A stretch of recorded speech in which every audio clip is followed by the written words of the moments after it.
காசா விடுதலை வேண்டும் என்று பேசுகிற அதே அரபு நாடுகள், அறிக்கை விடுகிற அதே அரபு நாடுகள் காசாவை அழிப்பதற்காக நிதியுதவியையும் செய்து கொண்டிருக்கிறது. இங்க கொஞ்சம் பேர் என்னன்னா, சவுதி வாழ்க, முகமது பின் சல்மான் ரஹிமஹுல்லா ஹபிலஹுல்லா சுத்திக்கிட்டு திரிகிறாங்க. எப்படி UAE ஐக்கிய அரபு அமீரகமும் இஸ்ரேலும் நட்புறவாக இருக்கிறார்களோ, மொரோக்கோவும் இஸ்ரேலும் எப்படி நட்புறவாக இருக்கிறார்களோ, துருக்கியும் இஸ்ரேலும் எப்படி நட்புறவாக இருக்கிறார்களோ, ஈஜிப்டும் இஸ்ரேலும் எப்படி நட்புறவாக இருக்கிறார்களோ, அந்த பட்டியலில் அடுத்ததாக சிரியாவும் நட்புறவை பேண போகிறது என்கிற செய்திகள் வெளியாகி கொண்டிருக்கிறது. இன்றைய நாளில் ஸ்பெயினுடைய வெளியுறவு அமைச்சர் ஜோஸ் மேனுவல் அவர்கள் வெளியிட்டிருக்கக்கூடிய ஒரு அறிக்கை வெளியாகி இருக்கிறது. அதில் அவர் சொல்லியிருக்கக்கூடிய செய்திகள் மிகவும் முக்கியமான செய்திகளாகவும் காணப்படுகிறது. இவர்தான் ஜோஸ் மேனுவல் அவர்கள். இன்றைய நாள் அவர் சொல்லும் போது என்ன சொல்றாருன்னா, காசாவுக்காக 3 காரியங்களை இந்த உலகம் செய்ய வேண்டும். அந்த காரியங்களை செய்ய வைப்பதற்கு நாங்கள் மிக தெளிவாக முன்னிலையில் நிற்போம் என்று சொல்லிவிட்டு, காசாவில் இருக்கக்கூடிய அமெரிக்காவும் இஸ்ரேலும் சேர்ந்து உருவாக்கி இருக்கக்கூடிய காசா ட்ரஸ்ட் என்கிற பெயரில் உணவு வழங்குகிற அந்த காரியத்தில் இருக்கக்கூடிய அந்த நிறுவனத்தை உடனடியாக மூட வேண்டும் என்று சொல்லி சர்வதேச ரீதியில் உதவிகள் வழங்கக்கூடிய 130 சர்வதேச அமைப்புகள் கோரிக்கை விடுத்திருக்கிறார்கள் என்கிற செய்திகளும் வெளியாகி இருக்கிறது. காரணம் என்ன?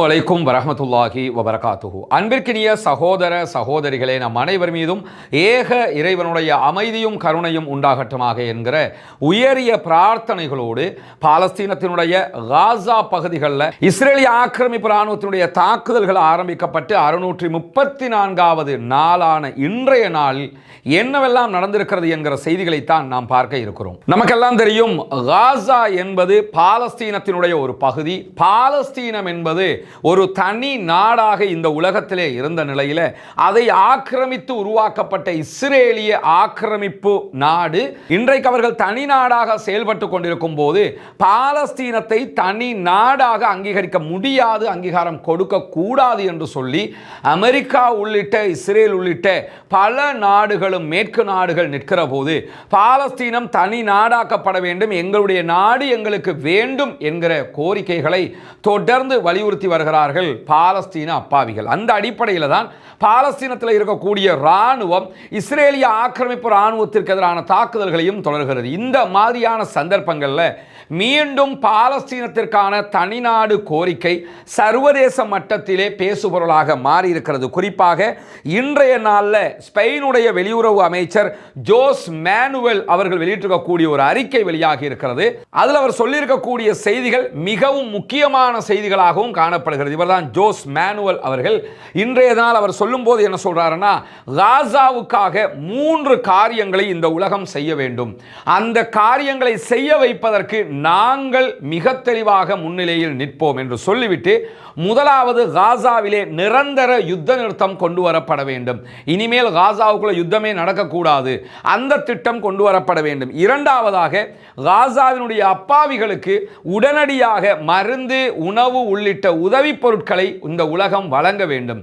மூன்றாவதாக, பாலஸ்தீனத்தை தனி நாடாக அங்கீகரித்து இருநாட்டு தீர்வுகளுக்கு நாம் செல்ல வேண்டும் என்கிறார் ஜோஸ் மேனுவல், ஸ்பெயினுடைய வெளிவிவகார ஃபாரின் மினிஸ்டர் அவர்கள். இதைத்தான் இந்த நிமிடம் வரைக்கும் பாலஸ்தீன போராட்ட குழுக்களும் கேள்வியாகவும் கோரிக்கையாகவும் முன்வைத்துக் கொண்டிருக்கின்றன. எங்களுக்கு உடனடியாக யுத்த நிறுத்தம் தேவை, உதவி பொருட்கள் தேவை. மூன்றாவதாக, எங்களுடைய நாட்டை நீங்கள் தனி நாடாக அங்கீகாரம் அளிக்க வேண்டும், அதுதான் உண்மையான நாடு என்கிற கோரிக்கைகளையும் அவர்கள் எழுப்பிக் கொண்டிருக்கிறார்கள். சர்வதேச மட்டத்தில் மீண்டும் பாலஸ்தீனம் தொடர்பான பேச்சுக்கள் எடுபட ஆரம்பித்திருக்கின்றன. பல நாடுகளிலும் போராட்டங்கள், ஆர்ப்பாட்டங்கள் மீண்டும் தலையெடுக்க ஆரம்பித்திருக்கிறது. பொறுத்திருந்து பார்ப்போம் இதனுடைய எழுச்சி எந்த வகையில் சாத்தியப்படுகிறது என்பது. இந்த மாதிரியான சூழல்ல இன்றைக்கு வெளியாக இருக்கக்கூடிய இன்னும் ஒரு முக்கியமான செய்தி என்னன்னு கேட்டா, சிரியா அரபு நாடுகளோடு ஒண்டி இருக்கக்கூடிய இன்னும் ஒரு அரபு நாடாக இருக்கிறது. அதாவது லெபனானுடைய பார்டர்லையும் அதே நேரத்தில் இஸ்ரேலுடைய பார்டராகவும் இருக்கக்கூடிய பகுதிகள் எல்லாம் சிரியாவினுடைய எல்லைகளாக இருக்கிறது. இந்த சிரியாவில் ஒரு 1 இயருக்கு முன்னாடி வரைக்கும் அசாதுடைய ஆட்சி, பஷர் அல் அசாதுடைய ஆட்சி இருந்தது. பஷர் அல் அசாதுக்கு துணையாக ஈரானுடைய அரசு தேவையான உதவிகளை செய்து கொண்டு இருந்தது. இப்படியான சூழல்ல காசாவினுடைய வார் உச்சத்தில் இருக்கக்கூடிய நேரத்தில் பஷர் அல் அசாதுக்கு எதிரான தாக்குதல்கள் உக்கிரமாக நடத்தப்பட்டது. குறிப்பாக துருக்கியினுடைய ஆதரவு பெற்ற ஆயுத குழுக்கள் பஷர் அல் அசாதுக்கு எதிரான தாக்குதல்களை ஆரம்பித்தார்கள். துருக்கி அதற்கு முழுமையான உதவிகளை செய்தது. இறுதியாக அவர்கள் வெற்றி பெற்றார்கள். இன்றைக்கு அகமது அல் ஷாரா என்கிற ஒருவருடைய தலைமையில் சிரியாவில் புதிய ஆட்சி நடைபெற்று வருகிறது. இந்த ஆட்சிக்கு மேற்கு நாடுகள் முழுவதும் ஆதரவாக இருக்கிறார்கள். அரபு நாடுகள் ஆதரவாக இருக்கிறார்கள். துருக்கி ஆதரவாக இருக்கிறது. ஈரானுக்கும் இந்த ஆட்சிக்கும் இடையில ஒரு ஏழாம் பொருத்தமான ஒரு நிலை இருக்கிறது. இப்படி இருக்கிற சந்தர்ப்பத்தில் அகமது அல் ஷாரா தலைமையிலான சிரியாவினுடைய அரசாங்கம் இஸ்ரேலை தனி நாடாக அங்கீகரிக்கிற பயணத்தில் மும்முரமாக இருக்கிறார்கள் என்கிற செய்திகள் வெளியாகி கொண்டிருக்கிறது. குறித்த ஓரிரு மாதங்களுக்குள்ளாக சிரியா இஸ்ரேலை தனி நாடாக அங்கீகரிக்கும். இஸ்ரேலுக்கான அனைத்து அனுமதிகளையும் கொடுத்து விடுவார்கள். எப்படி பஹ்ரைனும் இஸ்ரேலும் நட்புறவாக இருக்கிறதோ, எப்படி UAE ஐக்கிய அரபு அமீரகமும் இஸ்ரேலும் நட்புறவாக இருக்கிறார்களோ, மொரோக்கோவும் இஸ்ரேலும் எப்படி நட்புறவாக இருக்கிறார்களோ, துருக்கியும் இஸ்ரேலும் எப்படி நட்புறவாக இருக்கிறார்களோ, ஈஜிப்டும் இஸ்ரேலும் எப்படி நட்புறவாக இருக்கிறார்களோ, அந்த பட்டியலில் அடுத்ததாக சிரியாவும் நட்புறவை பேண போகிறது என்கிற செய்திகள் வெளியாகி கொண்டிருக்கிறது. இங்க நம்ம என்ன கவனிக்கிறோம்னா, சிரியாவில் இருந்த ஆட்சி பஷர் அல் அசாதுடைய ஆட்சி, அது மாற்றப்பட வேண்டும். அவன் ஏகப்பட்ட கொடுமைகளை இழைத்தவன் என்பதெல்லாம் யாருக்கும் மாற்று கருத்து கிடையாது. ஆனால் இந்த சிச்சுவேஷனில் அந்த ஆட்சி மாற்றம் ஏற்படுத்துவதற்காக இந்த துருக்கி செய்த இந்த காரியத்தினால் நடந்த விளைவு என்னன்னு சொன்னால், பாலஸ்தீனத்திற்கு ஆதரவாக செயல்பட்டு வந்த ஹிஸ்புல்லாக்கள் பின்வாங்க வேண்டிய ஒரு நிலை ஏற்பட்டது மட்டுமல்லாமல் சிரியா முழுவதுமாக மேற்குக்கு ஆதரவான ஒரு ஆட்சியாக மாறி நிற்கிறது. அதை தாண்டி இஸ்ரேலை தனி நாடாக அங்கீகரிக்கக்கூடிய நிலைமைக்கு தள்ளப்பட்டிருக்கிறது. இப்போ என்ன நம்ம யோசிக்க போகிறோம்? எந்த இடத்துக்கு இது போய் நிற்குதுங்கிறது தெரிகிறதா? எல்லாத்துக்கும் மேலே இன்றைக்கு சிரியாவினுடைய ஆட்சியாளராக யார் இருக்காரோ அவருடைய தலைக்கு 10 லட்சம் US$ மதிப்பு வெளியிடப்பட்டிருந்தது. இவரை கண்டுபிடிச்சு தந்தா 10 லட்சம் தருவோம், ஏன்னா அவர் கொல்லப்படணுங்கிற அளவுக்கு இருந்த அமெரிக்காவினுடைய அதிபர் கடந்த சில மாதங்களுக்கு முன்பதாக சவுதி அரேபியாவில் வச்சு அவர் சந்தித்து பேசிட்டு போனாருங்கிற செய்தியெல்லாம் பார்த்தோம். எனவே மேற்கு நாடுகளுடைய பார்வைதான் ஒருவரை தீவிரவாதியாகவும் ஒருவனை நல்லவனாகவும் சித்தரிக்கிறது என்பதை நம்ம கண்ணுக்கு முன்னாடி பார்த்துக்கிட்டு இருக்கிறோம். அந்த அடிப்படையில் சிரியா தற்போது இஸ்ரேலை ஒரு தனி நாடாக அங்கீகரிக்கிற நிலைக்கு வந்திருக்கிறார்கள் என்கிற செய்திகளையும் இன்னைக்கு நம்ம பார்க்கிறோம். அதே நேரம் இன்றைக்கு 24 மணி நேரங்களுக்குள்ளாக 65 அப்பாவிகள் காசாவுக்குள் கொல்லப்பட்டிருக்கிறார்கள், ஷஹீதாகி இருக்கிறார்கள். 120க்கும் மேற்பட்டவர்கள் படுகாயம் அடைந்திருக்கிறார்கள் என்கிற செய்திகளுக்கு மத்தியில் காசாவில் மிக வேகமாக மூளை காய்ச்சல் பரவி வருகிறது என்கிற செய்தி வெளியாகி இருக்கிறது. காசாவினுடைய சுகாதார அமைச்சகம் இந்த செய்திகளை வெளியிட்டிருக்கிறாங்க. மூளை காய்ச்சல் பரவுகிற விவகாரங்களை பொறுத்தவரையில் அது சில பாக்டீரியாக்களால் தான் பரவும் என்கிற எண்ணப்பாடுகள், விஞ்ஞான ரீதியிலான கருத்துருவாக்கங்கள் இருந்தாலும் தற்போது பரவுகிற இந்த மூளை காய்ச்சலுக்கான காரணமாக உலக சுகாதார அமைப்பு எதை சொல்றாங்கன்னா, காசாவில் நடத்தப்படுகிற இஸ்ரேலிய ஆக்கிரமிப்பு ராணுவத்தினுடைய தாக்குதல்கள் காரணமாக ரசாயன துகள்கள் மூலமாகவும் இது ஏற்படலாம். அதுதான் காசாவுக்குள்ள மிகப்பெரிய ஒரு தாக்கத்தை உண்டாக்குகிறது என்று இன்னைக்கு நீங்க பார்த்தீங்கன்னா அல் ஜசீரா அரபு, அல் ஜசீரா இங்கிலீஷ், அதே நேரத்தில் மற்ற பல ஊடகங்களில் காசா நிலைமை தொடர்பாக பேசுகிற போது மையாதீன் வரைக்கும் எல்லோருமே இந்த மூளை காய்ச்சல் விவகாரத்தை பேசுகிறாங்க. அந்த மக்கள் எத்தனையை தான் தாங்க போகிறாங்கங்கிற ஒரு மனக்கவலை தான் நமக்கு தாங்க முடியாமல் இருக்கு. என்னன்னா, ஒரு புறம் குண்டு போட்டு கொண்டுகிட்டே இருக்கிறாங்க, மறுபுறம் சாப்பிட வழி இல்லாமல் அவர்கள் செத்து மடிந்து கொண்டிருக்கிறார்கள். இப்பொழுது அவர்களுக்கு மூளை காய்ச்சல் பரவுகிற ஒரு நிலையும் உண்டாகி இருக்கிறது. வல்ல ரஹ்மான் தான் அவர்களை பாதுகாக்க வேண்டும் என்கிற நிலையில் கல்கில்யா பகுதிகளில் இன்றைக்கு இஸ்ரேலிய ஆக்கிரமிப்பு ராணுவம் தாக்குதல்களை நடத்தி வருகிறார். அதே நேரம் 45 அப்பாவி பாலஸ்தீனர்களை அநியாயமாக கைது செய்திருக்கிறார்கள் என்கிற செய்திகளும் வெளியாகி இருக்கிறார். அதே நேரம் இன்றைக்கும் இஸ்ரேலியர்கள் புனிதமிக்க மஸ்ஜிதுல் அக்ஸாவுக்குள்ள நுழைந்து அவர்களுடைய தல்முதிக் என்கிற அந்த யூத வழிபாட்டை செய்திருக்கிறார்கள். நீங்க இன்னைக்கு பார்க்கலாம், அல் ஜசீரா வெளியிட்டிருக்கக்கூடிய ஒரு புகைப்படத்தை தான் நீங்க பார்க்குறீங்க. புனிதமிக்க மஸ்ஜிதுல் அக்ஸா முஸ்லிம்களுடைய 3வது புனித தலமாக இருக்கிறது. அதற்குள் தினந்தோறும் இப்படி நுழைந்து அநியாயம் செய்யக்கூடிய வேலைகளை இஸ்ரேலியர்கள் செய்து வருகிறார்கள். ஆனால் இதை கூட தட்டி கேட்காமல் அரபு நாடுகள் பார்த்து கொண்டு மௌனமாக இருக்கக்கூடிய நேரத்தில் தான் நட்சாரிம் கிராஸ் கிராசிங் பகுதிகளில் இன்றைக்கு உணவு பெற்றுக்கொள்வதற்காக சென்ற பாலஸ்தீன அப்பாவிகள் மீது தாக்குதல் நடத்தியதில் இன்றைக்கும் 7 பேர் கொல்லப்பட்டிருக்கிறார்கள், ஷஹீதாகி இருக்கிறார்கள். உணவுகளை எடுக்க செல்கிறவர்களும் கொல்லப்படுகிறார்கள். தொடர்ந்து இந்த நிலையில் தான் UNRWA என்கிற பாலஸ்தீனத்திற்கான ஐநாவினுடைய முகமை இன்னைக்கு என்ன சொல்லியிருக்கிறாங்கன்னு கேட்டா, அமெரிக்காவினுடைய இந்த உதவி வழங்குகிற பொறிமுறை ஒரு கொலைக்களம், எனவே இது உடனடியாக நிறுத்தப்பட வேண்டும். உணவு தேடுவதற்காக வருகிற அப்பாவிகளை கொல்வது என்பது ஏற்றுக்கொள்ள முடியாத ஒன்றாக இருக்கிறது. எனவே அமெரிக்காவும் இஸ்ரேலும் சேர்ந்து உதவி கொடுக்கிறோம் என்கிற பெயரில் நீங்க நடத்தக்கூடிய இந்த நாடகம் முடிவுக்கு வர வேண்டும் என்கிற கோரிக்கையை UNRWA விடுத்திருப்பது மட்டுமல்லாமல் இன்றைக்கு வாலா நியூஸ் ஏஜென்சி, இஸ்ரேலுடைய நியூஸ் ஏஜென்சி வெளியிட்டிருக்கக்கூடிய செய்தியில் என்ன சொல்றாங்கன்னா, காசாவில் இருக்கக்கூடிய அமெரிக்காவும் இஸ்ரேலும் சேர்ந்து உருவாக்கி இருக்கக்கூடிய காசா ட்ரஸ்ட் என்கிற பெயரில் உணவு வழங்குகிற அந்த காரியத்தில் இருக்கக்கூடிய அந்த நிறுவனத்தை உடனடியாக மூட வேண்டும் என்று சொல்லி சர்வதேச ரீதியில் உதவிகள் வழங்கக்கூடிய 130 சர்வதேச அமைப்புகள் கோரிக்கை விடுத்திருக்கிறார்கள் என்கிற செய்திகளும் வெளியாகி இருக்கிறது. காரணம் என்னன்னா, இந்த அமைப்பினூடாக உணவுகள் கொடுக்கப்படுவதற்கு பதிலாக உணவு கொடுக்கிறோம் வாங்க என்று அழைத்து அவர்கள் கொல்லப்படுகிறார்கள் என்கிற செய்திகளை இன்றைக்கு இஸ்ரேலுடைய வாலா நியூஸ் ஏஜென்சியை வெளியிட்டிருக்கிறத நம்ம பார்க்க முடியும். இதைத்தான் சில சகோதரர்கள் சில நாட்களாக காசாவுக்குள்ள உணவு வருதுன்னு கேட்டுருந்தாங்க. உணவு வரல, நம்ம தெளிவாக சொல்லிட்டோம். அவர்களுக்கு எந்த உணவும் வரல. இஸ்ரேலும் அதே நேரத்தில் அமெரிக்காவும் சேர்ந்து காசா ட்ரஸ்ட்ங்கிற பேரில் ஒன்று உருவாக்கி வச்சுக்கிட்டு வாங்க உணவு கொடுக்குறோம்ங்கிற பேரில் அந்த மக்களை சுட்டு கொண்டு கட்டுக்கிறாங்க. இதுவரைக்கும் 2000க்கும் மேற்பட்டவர்கள் கொல்லப்பட்டிருக்கிறார்கள். எனவே அவங்களுக்கு உணவு வருதுன்னு சொல்லி யாரும் தவறான செய்திகளை நம்பி அந்த செய்திகளை பரப்பாதீங்க. UNRWA வழியாகத்தான் உணவு வந்தால் வரணும்.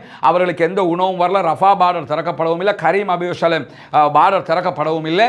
எனவே அந்த பார்டர்கள் வழியாகத்தான் உணவு வரணும். மேலே வான் வழியாக யாரும் ஏர் ட்ரூப் பண்ணவும் இல்லை. எனவே எந்த விதமான உணவுகளும் அவர்களுக்கு வரவில்லை. உணவு கொடுப்பதாக சொல்லப்படக்கூடிய இடம் கொலைக்களம், மரண பொறி என்கிறது UNRWA என்கிற ஐநாவுடைய முகமை. எனவே அங்கே உணவு எடுக்க போவாதீங்க, உங்களை கொல்றாங்க என்று சொல்லி அவங்க இன்னைக்கு அறிக்கை வெளியிட்டிருக்கக்கூடிய நேரத்தில் அமெரிக்கா இன்றைய நாளிலும் இஸ்ரேலுக்கான வெடிமருந்துகள் விற்பனைக்கான அவர்களுடைய 510 மில்லியன் USD பெறுமதியான வெடிபொருட்களுக்கான அனுமதியை வழங்கி இருக்கிறார்கள். காசாவில் யுத்தம் நடக்குது. அந்த யுத்தத்தில் பாதிக்கப்படக்கூடிய மக்களுக்கு உணவு கொடுக்குறங்கிற பேரில் ஒரு ட்ரஸ்ட்டை உருவாக்க வேண்டியது, அங்கே உணவெடுக்க வர்ற மக்களையும் கொல்ல வேண்டியது, அதே நேரத்தில் நீ வேண்டிய அளவுக்கு கொள்ளு என்று சொல்லி இஸ்ரேலுக்கு தேவையான எல்லா ஆயுதங்களையும் கொடுக்க வேண்டியது. இந்த தடவை கூட 510 மில்லியன் பெறுமதியான ஆயுதங்களை அவர்கள் வாரி வழங்கி இருக்கிறார்கள் என்கிற செய்திகள் இன்றைக்கு பென்டகன் அறிவித்திருக்கிறது. எனவே இதை சிந்திக்கக்கூட முடியாத ஒரு மன கவலை என்னன்னா, ஒரு சமூகம் 25 லட்சம் மக்கள் கண்ணுக்கு முன்னாடி 2 வருஷமாக கிட்டத்தட்ட கொல்லப்பட்டு கொண்டே இருக்கிறார்கள். அமெரிக்கா ஆயுதத்தையும் கொடுக்கிறது. அரபு நாடுகளுக்கு அமெரிக்க அதிபர் வரும்போது அரபு நாடுகளும் சேர்ந்து அள்ளி அமெரிக்காவுக்கு பணத்தை ஆயிரக்கணக்கான பில்லியன்களை அள்ளி கொடுக்குறாங்க. அதையும் எடுத்துட்டு போய் இதே மக்களை கொன்று குவிக்கிறான். கொன்று குவிக்கிறவனுக்கு அவன் ஆயுதத்தையும் கொடுக்கிறான். இவ்வளவையும் எப்படி நடந்துகிட்டு இருக்குங்கிறத பார்க்குறீங்களா? காசா விடுதலை வேண்டும் என்று பேசுகிற அதே அரபு நாடுகள், அறிக்கை விடுகிற அதே அரபு நாடுகள் காசாவை அழிப்பதற்காக நிதி உதவியையும் செய்து கொண்டிருக்கிறது. இங்க கொஞ்சம் பேர் என்னன்னா, சவுதி வாழ்க, முகமது பின் சல்மான் ரஹிமஹுல்லா ஹபிலஹுல்லான்னு சுத்திக்கிட்டு தெரியுறாங்க. எவ்வளவு அநியாயம் நடக்குது. இந்த அநியாயம் கண்ணுக்கு தெரியலையா? இதெல்லாம் நம்ம யோசிக்க மாட்டோமா? இதை நம்ம புரிய மாட்டோமா? எனவே அல்லாஹ் தான் போதுமானவன். தயவு செய்து காசா மக்களுக்கு ஆதரவாக இல்லாவிட்டாலும் பரவாயில்லை, காசா மக்களுக்காக நீங்கள் குரல் கொடுக்கலன்னாலும் பரவாயில்லை, இந்த அரபு நாட்டுக்காரங்களுக்கு கால் கழுவி விடுகிற வேலையை தயவு செய்து செய்யாதீங்க. ரொம்ப மனவர்த்தமாக இருக்குது பார்க்கும்போது. கொஞ்சம் கூட மனசாட்சியே இல்லையா நமக்கெல்லாம்? இவ்வளவு அநியாயம் நடக்கும்போது நம்ம இதை பார்த்துக்கிட்டு இருக்கிறோமே, ஹஃபிதுல்லா ரஹிமுல்லா சொல்லி கொண்டிருக்கிறோமே, கொஞ்சம் கூட மனசாட்சியே நமக்கு வராதா? எவ்வளவு அநியாயம் நடந்துகிட்டு இருக்குது. இன்னும் இதே கதையை நம்ம புராணத்தை பாடிக்கிட்டு இருக்கிறோமே. ஒவ்வொரு நாளும் 65 பேர் 100 பேர் கொல்லப்பட்டுக்கிட்டே இருக்கிறாங்களே. இந்த அரபு நாடுலாம் கைகட்டி பார்த்துக்கிட்டு தானே இருக்குது. கைகட்டி பார்த்துக்கிட்டு இருந்தாலும் பரவாயில்லையே. டொனால்ட் ட்ரம்ப் அள்ளி ட்ரில்லியன் கணக்கான US டாலர்கள் அள்ளி கொடுக்குறானே. இதை கண்டிக்கிறதுக்கு மனசு வர மாட்டேங்குதே. அல்லாஹுதான் இவர்களுக்கு நேர்வழியை நல்ல புத்தியையும் கொடுக்க வேண்டும் என்கிற பிரார்த்தனைகளோடு காசா யுத்தம் தொடர்பான இஸ்ரேலிய அமைச்சரவை கூட்டம் முடிவில்லாமல் முடிந்திருக்கிறது என்கிற செய்திகள் இன்றைக்கும் வெளியாகி இருக்கிற அதே நேரம் அமெரிக்க அதிபர் டொனால்ட் ட்ரம்ப் இன்றைக்கு வெளியிட்டிருக்கக்கூடிய ஒரு செய்தியில் என்ன சொல்றாருன்னா, நெக்ஸ்ட் வீக் அடுத்த வாரம் இஸ்ரேலிய பிரதமர் பெஞ்சமின் நெதன்யாகு அமெரிக்கா வருவதாகவும் அவரோடு ஈரான் தொடர்பாகவும் காசா தொடர்பாகவும் பேச்சுவார்த்தை நடத்த இருப்பதாகவும் காசாவிலே யுத்த நிறுத்தம் ஒன்று கொண்டு வருவதற்கான பேச்சுக்களை நான் அவரோடு பேச இருக்கிறேன் என்கிற செய்திகளையும் அவர் சொல்லியிருக்கிறதோட ஈரானுடைய யுத்தத்தில் இஸ்ரேல் பெற்ற வெற்றிகளை பற்றியும் நாங்கள் அந்த இடத்தில் பேச இருக்கிறோம் என்று சொல்லியிருக்கிறாரு. அது நீங்கள் 2 பேரும் தான் பேசிக்கிட்டு இருக்கணும். உலகத்தில் எல்லாருக்கும் தெரியும் என்ன நடந்திருக்குதுன்னு. எனவே இவங்க 2 பேரும் தான் உட்காந்து சூப்பர் அடிச்சோம்ல, அவன் சூப்பர் அடி வாங்கினான்ல என்று 2 பேரும் தான் பேசிக்கிறனுமே தவிர உலகத்தில் எவனும் பேச மாட்டானுங்கிறதும் அவங்களுக்கு தெரியும். இதே நேரத்தில் தான் காசாவில் ஒரு யுத்த நிறுத்தத்தை கொண்டு வருவது தொடர்பாகவும் நாங்கள் பேச இருக்கிறோம் என்கிற செய்திகளை அமெரிக்க அதிபர் சொல்லியிருக்கிறாரு. நம்ம பொறுத்தவரையில் இந்த பேச்சுவார்த்தைகள் சில நேரங்களில் பாலஸ்தீன விடுதலை அமைப்பினுடைய எந்த கருத்துக்களையும் கேட்காம நாங்கள் நினைச்சதான் செய்வோம் என்கிற ரீதியிலான ஏதோ ஒரு முடிவை அவர்கள் எடுக்கப் போகிறார்களோ என்கிற அச்சமும் இருக்கிறது. வல்ல ரஹ்மான் தான் இந்த நிலைகளை எல்லாம் மாற்ற வேண்டும் என்கிற நிலையில் இன்றைக்கும் பாலஸ்தீன விடுதலை இராணுவம் இஸ்ரேலிய ஆக்கிரமிப்பு இராணுவத்திற்கு எதிராக பல தாக்குதல்களை நடத்தியிருக்கிறார்கள். இஸ்ரேலிய ஆக்கிரமிப்பு இராணுவம் தங்கி இருந்த ஒளித்துக்கொண்டு திட்டமிடலில் ஈடுபட்டிருந்த ஒரு வீட்டின் மேல் இன்றைக்கு அகோரமான தாக்குதல்களை பாலஸ்தீன விடுதலை இராணுவம் நடத்தி இருக்கிறது. அந்த தாக்குதல்களில் அந்த வீட்டுக்குள் இருந்த கிட்டத்தட்ட 13 பேர் மொத்தமாக கொல்லப்பட்டிருக்கிறார்கள் என்கிற செய்திகளோடு 2 மெர்காவா டேங்குகள் அளிக்கப்பட்டிருக்கிறது. அப்படின்னா அதுலேயும் ஒரு 10 பேர், எனவே 23 பேர். ஒரு D9 வகையான புல்டோசரும் அளிக்கப்பட்டிருக்க கிட்டத்தட்ட 24 பேர் இன்றைக்கு மொத்தமாக அளிக்கப்பட்டிருக்கிறார்கள் என்கிற செய்திகளை பாலஸ்தீன விடுதலை அமைப்பு வெளியிட்டிருக்கிறது. மட்டுமல்லாமல் அல் மையாதீன் தொலைக்காட்சி வெளியிட்டிருக்கக்கூடிய செய்திகளை பாலஸ்தீன விடுதலை அமைப்பினுடைய துணை இராணுவ குழுக்கள் இன்றைக்கு இயந்திர துப்பாக்கிகள் அதே போன்ற RPGக்களை பயன்படுத்தி இஸ்ரேலிய ஆக்கிரமிப்பு இராணுவத்திற்கு எதிரான தாக்குதல்களை நடத்தியதாகவும் அதிலே காயப்பட்ட கொல்லப்பட்டவர்களை தூக்கிச் செல்வதற்காக அவர்களுடைய ஹெலிகாப்டர்கள் வந்ததாகவும் அந்த தகவல்களும் வெளியாகி இருக்கிற புகைப்படத்தோடு அல் மையாதீன் செய்திகளை வெளியிட்டிருப்பதை நம்ம பார்க்க முடிகிறது. எனவே இன்றைக்கும் பலகட்ட தாக்குதல்களை பாலஸ்தீன விடுதலை இராணுவம் தொடர்ந்து நடத்தியிருக்கக்கூடிய நிலையில தான் இந்த சம்பவங்கள் நடந்திருக்கிறது என்பதை நம்ம கவனிக்க முடிகிறது. எனவே பாலஸ்தீனம் வெற்றி பெற வேண்டும், பாலஸ்தீனம் சுதந்திரம் அடைய வேண்டும், பாலஸ்தீன மக்களும் நம்மை போன்ற நிம்மதியானவர்களாக மாற வேண்டும், வாழ வேண்டும் என்கிற உயரிய பிரார்த்தனைகளோடு பாலஸ்தீன அப்பாவிகளுக்காக பிரார்த்திக்கிற அதே நேரம் இஸ்ரேலிய ஆக்கிரமிப்பு இராணுவத்திற்கு எதிராக தொடர்ந்தும் குனூத்துன் நாசிலாவை ஓத மறந்து விடாதீர்கள் சகோதரர்களே, தாய்மார்களே, நண்பர்களே, அன்பர்களே என்கிற கோரிக்கையை விடுத்தவனாக பாலஸ்தீன அப்பாவிகளுக்காக ஜனநாயக ரீதியாகவும் குரல் போமாக வாகிறது. அல்ஹம்துலில்லாஹி ரப்பில் ஆலமீன்.